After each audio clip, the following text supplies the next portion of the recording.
अब आप सोचते हैं कि जब रेंट इतना हाई है तो चीजों की कॉस्ट क्या हो सकती है। 1990 में ओसामा बिन लादेन ने एक स्विस बैंक में अकाउंट खोला। उसी तरह बैंक स्टेटमेंट में अकाउंट होल्डर का नाम नहीं होता। यह पता चला है कि इंडियंस ने पिछले 13 सालों का रिकॉर्ड तोड़ दिया है।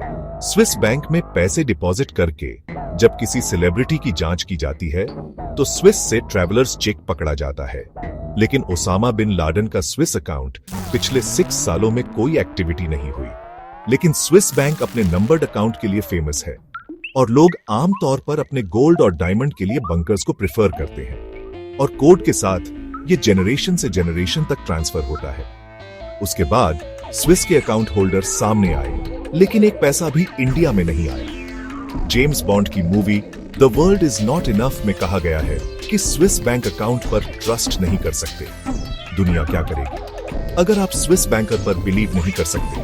पता नहीं दुनिया का क्या होगा। ऐसी बहुत सी मूवीज हैं जिनमें स्विस एम्प्लॉइज को गन पॉइंट पर रखा गया, तब भी उन्होंने इंफॉर्मेशन नहीं बताई। पहली बात यह है कि स्विस बैंक पूरी दुनिया में फेमस क्यों है और भारत के सबसे पावरफुल लोग स्विस अकाउंट में पैसा क्यों डिपॉजिट करते हैं।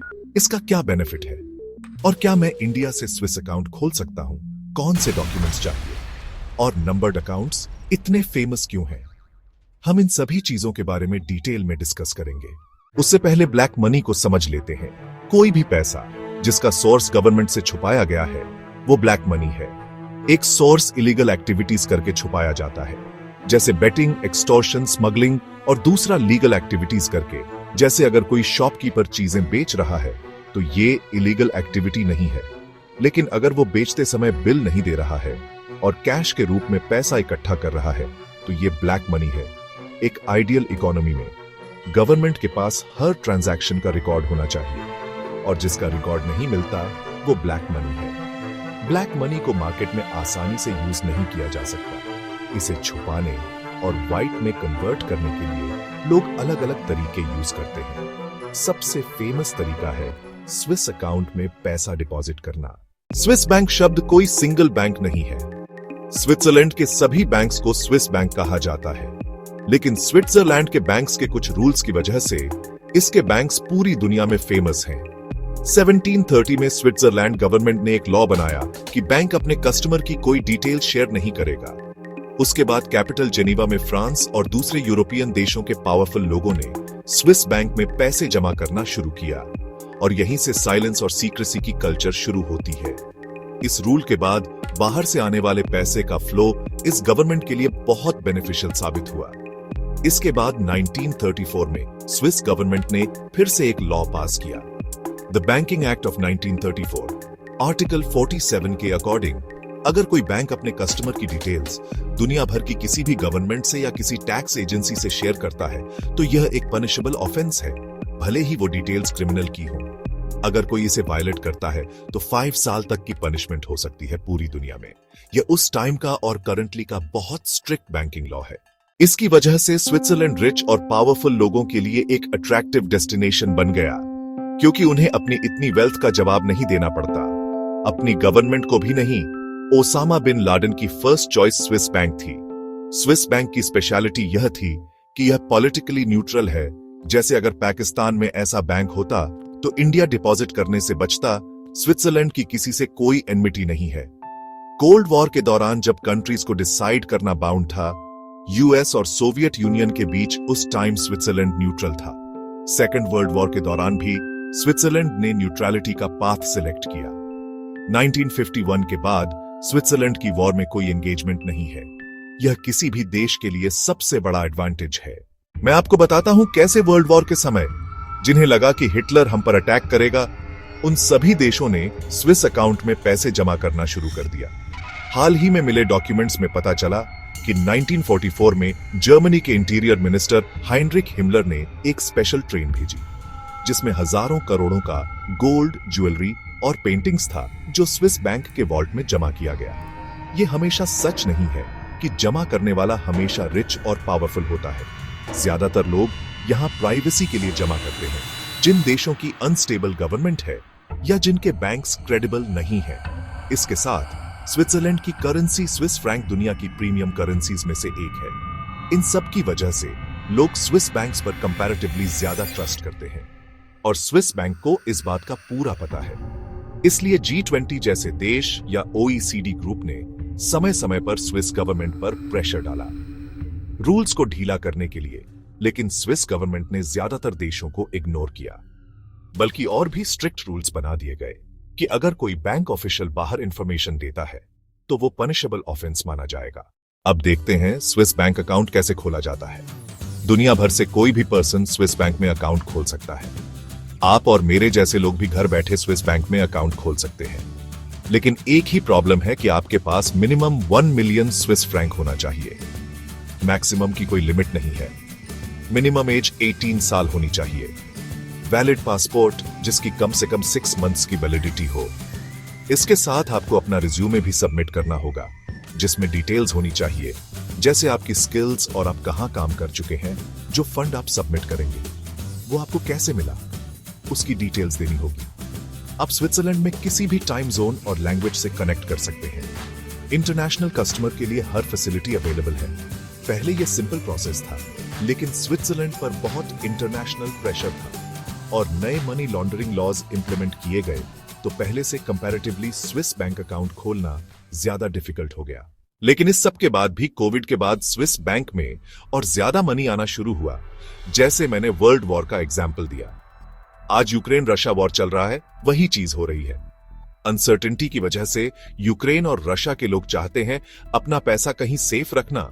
इससे स्विस बैंक की डिमांड बढ़ गई है। जब दुनिया भर में डिजिटलाइजेशन हो रहा था, तब स्विस बैंक ने डिजिटल इंफ्रास्ट्रक्चर को अपनाया और यूजर्स को मोबाइल पेमेंट सिस्टम से जोड़ने की कोशिश की। 2020 के मोबाइल पेमेंट सर्वे के अनुसार स्विट्जरलैंड में लोगों ने कैश से ज्यादा मोबाइल पेमेंट सिस्टम का यूज किया। चाहे स्विट्जरलैंड कितना भी आगे हो, किसी की भी कैपेबिलिटी में नहीं है। डिजिटलाइजेशन में इंडिया को पीछे छोड़ना। 2022 में इंडिया में 730 करोड़ से ज्यादा डिजिटल पेमेंट्स हुए। दुनिया में सबसे ज्यादा इंडिया ने एक मजबूत इंफ्रास्ट्रक्चर बनाया है जो इसे सक्षम बनाता है, जैसे फ्री चार्ज, यूपीआई फास्ट और सिक्योर पेमेंट को पॉसिबल बनाता है। आप सेकंड्स में पैसे ट्रांसफर कर सकते हैं। इसे यूज करना आसान है, कैश कैरी करने की जरूरत नहीं। अगर आपके पास QR कोड, फोन नंबर या यूपीआई आईडी है, तो आप आसानी से फ्री चार्ज से पैसे ट्रांसफर कर सकते हैं। इसका बेस्ट पार्ट है, कोई भी ऐप जो यूपीआई सपोर्ट करती है, चाहे वो पेटीएम हो, Amazon हो, फोन पे हो, आप इसे स्कैन करके पेमेंट कर सकते हैं। अपने पहले यूपीआई ट्रांजैक्शन पर coupon code first UPI use करें फ्री चार्ज के साथ और फ्लैट RS.40 कैशबैक पाएं। फ्री चार्ज ऐप को अभी डाउनलोड करें और यूज करें।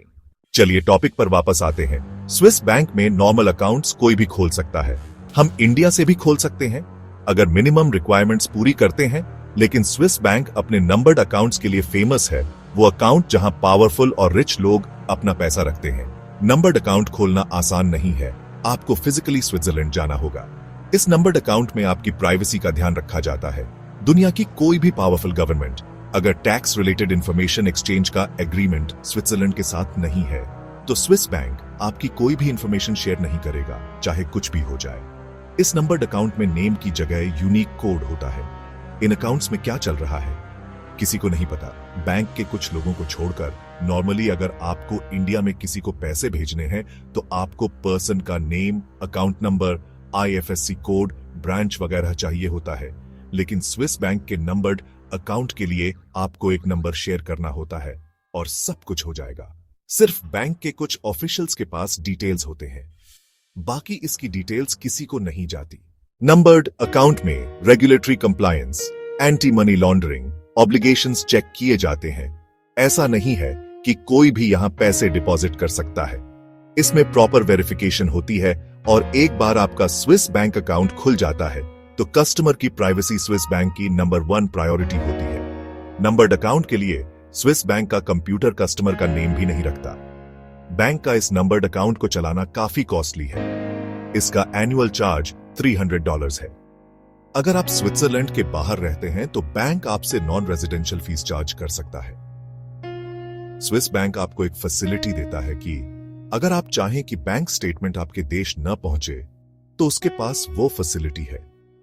क्योंकि बैंक स्टेटमेंट के थ्रू इंफॉर्मेशन गवर्नमेंट तक पहुंच सकती है, लेकिन बैंक स्टेटमेंट न भेजने के लिए आपको फीस देनी पड़ती है। दूसरे बैंक्स में आपको बैंक स्टेटमेंट भेजने के लिए एक्स्ट्रा फीस देनी पड़ती है, लेकिन यहां इसका उल्टा है। कुछ साल पहले यह पॉसिबल था कि आप इंटरनेशनल वायर ट्रांसफर्स सिर्फ नंबर्स यूज करके कर सकते थे, लेकिन अब यह पॉसिबल नहीं है। अगर आप स्विट्जरलैंड के बाहर से स्विस नंबर्ड अकाउंट में पैसे ट्रांसफर करते हैं, तो स्विस बैंक को आपकी आइडेंटिटी फॉरेन बैंक के साथ शेयर करनी पड़ती है, और जब 1-2 केसेस में डिटेल्स लीक हुई तो यह बंद कर दिया गया। जब आप स्विस बैंक में नंबर्ड अकाउंट खोलते हैं, आपको चेकबुक भी नहीं मिलती, क्योंकि फिर नंबर्ड अकाउंट का पूरा पर्पस ही खत्म हो जाएगा। आपके अकाउंट में ट्रांजैक्शन का ट्रेल पकड़ा जा सकता है। तो इसके अलावा स्विस बैंक आपको ट्रैवलर्स चेक प्रोवाइड करता है, जो उनके द्वारा इश्यू किया जाता है। उसमें सारी डिटेल्स और अमाउंट पहले से मेंशन होती है, आपको बस उसे करेंसी की तरह यूज करना है। आपने न्यूज में सुना होगा कि जब किसी पर्टिकुलर सेलिब्रिटी की इन्वेस्टिगेशन हुई तो स्विस बैंक का ट्रैवलर्स चेक मिला। इस ट्रैवलर्स चेक के लिए बैंक एक्स्ट्रा 1% कमीशन लेता है। आप स्विस बैंक नंबर्ड अकाउंट में सेफ डिपॉजिट बॉक्स रेंट पर ले सकते हैं, जिसमें चीजें रखी जा सकती हैं। सेफ डिपॉजिट बॉक्स हमेशा बैंक अकाउंट से कनेक्टेड होता है। बड़े लोग अपनी कीमती चीजें यहां छुपाते हैं। स्विस बैंक स्पेशल कस्टमर्स के लिए सीक्रेट बैंक वॉल्ट प्रोवाइड करता है, जो अंडरग्राउंड बंकर्स में है, जिनमें स्टोरेज फैसिलिटीज हैं, जहां लोग गोल्ड, डायमंड्स या कोई फिजिकल आइटम्स छुपा सकते हैं। इनमें से बहुत से अंडरग्राउंड बंकर्स स्विट्जरलैंड के माउंटेन्स में लोकेटेड हैं। ये बंकर्स मिलिट्री ने बनाए थे, बाद में इन्हें स्विस बैंक ने खरीद लिया। ये सभी कस्टमर्स को नहीं दिए जाते, सिर्फ उन्हें जिन्होंने कई तरह की सिक्योरिटी क्लियरेंस पास की। ये बंकर्स रोड्स कनेक्टिविटी से आइसोलेटेड थे, वहां सिर्फ प्लेन्स और हेलीकॉप्टर्स पहुंच सकते हैं, इसलिए सिक्योरिटी बहुत हाई है। इन लॉकर्स का रेंट लगभग $500,000 है। अब सोचिए, अगर रेंट इतना है तो उनमें कितनी वैल्यूएबल चीजें होंगी। लेकिन दुनिया में बहुत से रिच लोग हैं, ये वॉल्ट्स आसानी से रेंट आउट हो जाते हैं। 2008 के फाइनेंशियल क्राइसिस के बाद लोगों का करेंसीज पर, लेकिन स्विस बैंकर्स एसोसिएशन की वेबसाइट के अनुसार अगर cases money laundering, terrorist financing, blackmailing के हैं तो इंफॉर्मेशन शेयर की जा सकती है, लेकिन सिर्फ इंफॉर्मेशन शेयर की जाएगी, पैसे नहीं। यह इंफॉर्मेशन सिर्फ क्रिमिनल एक्टिविटीज को रोकने के लिए शेयर की जाती है, लेकिन पहले ऐसा नहीं था। स्विस बैंक किसी भी सिचुएशन में इंफॉर्मेशन शेयर नहीं करता था। स्विस बैंक की एक और स्पेशल फीचर है, दूसरे बैंक्स में पैसे डालने पर कस्टमर्स को इंटरेस्ट मिलता है। जैसे इंडिया में आपको 2.5%, 7% इंटरेस्ट मिलता है, लेकिन स्विस बैंक में इंटरेस्ट -0.75% है, यानी आपको इंटरेस्ट देना पड़ता है। अगर आपके पास 1 लाख रुपए हैं, तो आपको बैंक को 750 रुपए इंटरेस्ट देना पड़ेगा। लेकिन फिर भी यहां पैसे रखने वाले लोग प्रॉफिट में हैं। इसका कारण उनकी स्ट्रॉन्ग और स्टेबल करेंसी है। उनका 1 स्विस फ्रैंक इक्वल साइन 88 रुपए, लेकिन 2010 में 1 स्विस फ्रैंक इक्वल साइन 44 रुपए था। यानी अगर किसी ने 2010 में अपनी करेंसी को स्विस फ्रैंक में कन्वर्ट किया और स्विस बैंक में डिपॉजिट किया, तो 2023 में इसकी वैल्यू डबल हो जाएगी। स्विट्जरलैंड की इकोनॉमी दूसरे देशों से अलग है। दूसरे देशों में इन्फ्लेशन बढ़ता है, लेकिन उनके यहाँ नेगेटिव इन्फ्लेशन है, और अगर कभी होता भी है तो 1% के आसपास होता है। 2022 में जब हर देश बुरी कंडीशन में था, उस समय स्विट्जरलैंड में इन्फ्लेशन 1.3% था। स्विट्जरलैंड की इकोनॉमी स्टेबल है, इसलिए हर व्यक्ति उस इकोनॉमी से जुड़ना चाहता है। यह सेफ्टी देता है और वैल्यू भी बढ़ती है। अगर स्विस बैंक में एसी होल्डर की डेथ हो जाती है, अगर उनका नॉमिनी है, तो पैसा नॉमिनी को ट्रांसफर कर दिया जाएगा। लेकिन अगर नॉमिनी नहीं है और एसी होल्डर की डेथ हो जाती है, तो स्विस बैंक को भी पता नहीं चलता, क्योंकि स्विस बैंक किसी भी एसी होल्डर से कांटेक्ट नहीं करता, क्योंकि इससे अकाउंट होल्डर की सीक्रेसी रिवील हो सकती है। लेकिन अब स्विस बैंक का एक रूल है कि अगर स्विस बैंक एसी में 10 साल तक कोई एक्टिविटी नहीं होती, तो स्विस बैंक अकाउंट होल्डर से कांटेक्ट कर सकता है, और अगर वे एसी होल्डर से कांटेक्ट नहीं कर पाते, तो वह एसी ब्लॉक कर दिया जाता है। वर्ल्ड वॉर के समय लाखों अकाउंट्स के साथ ऐसा किया गया था, लेकिन ओसामा बिन लादेन के एसी में 6 साल तक कोई एक्टिविटी नहीं थी। उस समय स्विस बैंक ने उसका अकाउंट ब्लॉक कर दिया। ओसामा ने 1990 में स्विस बैंक एसी खोला था, और उसने 1997 तक उस एसी में कोई एक्टिविटी नहीं की। तो स्विस बैंक ने 1997 में उसका AC ब्लॉक कर दिया, क्योंकि उस समय ऐसे अकाउंट्स के लिए कोई सेट रूल्स नहीं थे और अमेरिका से बहुत प्रेशर था कि अलकायदा का पैसा स्विस बैंक में था। इसके परिणाम स्वरूप अलकायदा के स्विस बैंक अकाउंट से $25.5 मिलियन ब्लॉक कर दिए गए। कुछ समय बाद स्विस बैंक्स की एक्शन से दुनिया भर में प्रॉब्लम्स होने लगी। 2014 में organisation for economic cooperation and development OECD ने एक डिक्लेरेशन बनाया जिसमें कहा गया कि सभी कंट्रीज को एक दूसरे के साथ अपने टैक्स पेयर्स की फाइनेंशियल इंफॉर्मेशन शेयर करनी चाहिए। स्विट्जरलैंड और इंडिया सहित 50 कंट्रीज ने इस डिक्लेरेशन पर साइन किया। यह वही समय था जब आपने इंडिया में न्यूज में सुना होगा स्विस बैंक्स से पैसा वापस लाने के बारे में। इसके बाद मोदी गवर्नमेंट ने प्रॉमिस किया था कि वे स्विट्जरलैंड से पैसा वापस लाएंगे। 2018 में उन्होंने इंडिया और स्विट्जरलैंड के बीच automatic exchange of information system स्थापित किया। इस सिस्टम के तहत स्विस बैंक्स द्वारा इंडियन रेजिडेंट्स के अकाउंट्स की फाइनेंशियल इंफॉर्मेशन इंडियन बैंक्स के साथ शेयर की जाती है। इसके बाद स्विस बैंक्स में इंडियन अकाउंट होल्डर्स की पहली लिस्ट सितंबर 2019 में इंडिया आई। इसमें कुछ बड़े लोगों के नेम्स थे। दूसरी लिस्ट अक्टूबर 2020 में आई, तीसरी लिस्ट अक्टूबर 2021 में और चौथी लिस्ट अक्टूबर 2022 में रिलीज की गई। इस लिस्ट के अनुसार स्विट्जरलैंड फेडरल टैक्स एडमिनिस्ट्रेशन ने कहा है कि उसने इंडियन सिटीजन्स के names, addresses, country of residence, tax identification number, account balance और बैंक डिटेल्स शेयर की है। लेकिन इन लिस्ट्स का कोई यूज नहीं हुआ, क्योंकि एग्रीमेंट के अनुसार यह डेटा सिर्फ टैक्स पर्पस के लिए आया था। यह डेटा सिर्फ central board of direct taxes CBDT के पास रहेगा और वे इस पर एक्शन लेंगे। OECD गाइडलाइंस के अनुसार इस डेटा को पब्लिक नहीं किया जा सकता, इसलिए नेम्स पता है लेकिन शेयर नहीं किया जा सकता। हालांकि यह इंफॉर्मेशन एक्सचेंज सिर्फ उन अकाउंट्स पर लागू होती है जो ऑफिशियली इंडियन सिटीजन्स के नेम पर हैं। इंडिया से ब्लैक मनी निकालने में कुछ बिग प्लेयर्स का मुख्य रोल था, जिन्होंने इंडियन सिटीजन्स के रूप में अकाउंट्स नहीं खोले हैं। कुछ छोटे कंट्रीज हैं जहां रूल्स स्ट्रिक्ट नहीं हैं, तो वे उन कंट्रीज के सिटीजन के रूप में अकाउंट्स खोलते हैं। यह भी कहा जा रहा है कि जब स्विट्जरलैंड में अकाउंट इंफॉर्मेशन शेयर करने का प्रेशर बढ़ रहा था, बहुत से लोगों ने अपने अकाउंट्स दूसरे कंट्रीज में शिफ्ट कर लिए। इसके साथ ही यह भी कहा जा रहा है कि लोगों ने इस मनी को डिजिटल करेंसी में शिफ्ट कर दिया है, जिसके बारे में स्विट्जरलैंड डिटेल्स शेयर नहीं करता। 2015 में इंडियन एक्सप्रेस ने कुछ लोगों के नेम्स पब्लिश किए #SwissLeaks के नेम से और बताया कि इन लोगों के स्विस बैंक में कितने मनी हैं। मुकेश अंबानी, अनिल अंबानी और कई चीफ मिनिस्टर्स के भी नेम्स उस लिस्ट में हैं। इस लिस्ट के बावजूद 2020 में स्विस नेशनल बैंक के डेटा से पता चला कि स्विस बैंक्स में इंडियन इंडिविजुअल्स और कंपनीज के फंड्स बढ़ रहे थे और पिछले 13 सालों में सबसे ज्यादा लेवल पर थे। ज्यादातर एक्सपर्ट्स का मानना है कि जो ऑफिशियल डेटा सामने आया है वो सिर्फ इंडियंस की स्विट्जरलैंड में लीगल वेल्थ के बारे में है। इंडिया से स्विट्जरलैंड जाने वाला ब्लैक मनी असल में 5-6 टैक्स हेवन से होकर जाता है, यानी कि इसे दूसरे देशों से भी हवाला के थ्रू घुमाया गया है।